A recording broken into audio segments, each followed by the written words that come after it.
दुनिया का एक सोच रही है कि भारत न्यूट्रल है। भारत न्यूट्रल नहीं है।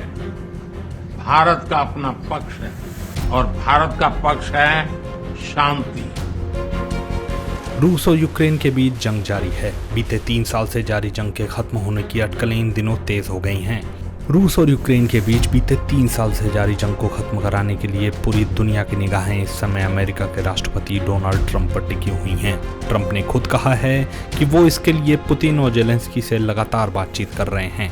इसके लिए सऊदी अरब में रूस और यूक्रेन से ट्रंप की बातचीत की खबरें भी इन दिनों सुर्खियां बनी हुई हैं। इस बीच अमेरिका के साथ ही इस मुद्दे पर भारत पर भी नजरें टिकी हुई हैं।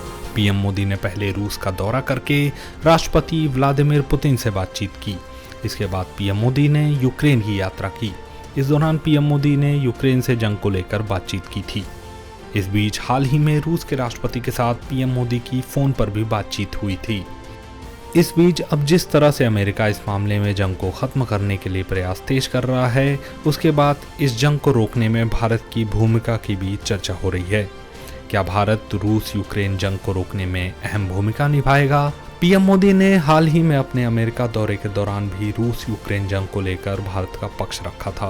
पीएम मोदी ने इस दौरान कहा था कि भारत इस जंग को लेकर न्यूट्रल नहीं है। भारत का अपना पक्ष है और वो इस जंग को शांति से खत्म करने के पक्ष में है। रूस और यूक्रेन के बीच का लड़ाई का सवाल है।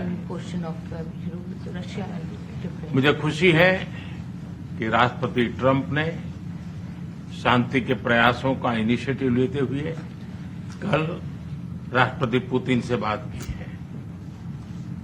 है। दुनिया का एक सोच रही है कि भारत न्यूट्रल है। भारत न्यूट्रल नहीं है। भारत का अपना पक्ष है और भारत का पक्ष है शांति। हम पहले दिन से ही, और मैंने राष्ट्रपति पुतिन को उनकी मौजूदगी में मीडिया के सामने कहा था कि ये समय युद्ध का नहीं है और मेरा एक कन्विक्शन है कि समस्याओं का समाधान युद्ध के मैदानों में नहीं निकलता है, वो टेबल पर चर्चा करके ही निकलता है। शांति के हर प्रयास का हम समर्थन करते हैं और राष्ट्रपति ट्रंप ने जो इनिशिएटिव लिया है, मैं उनका हर सख्त समर्थन करता हूं।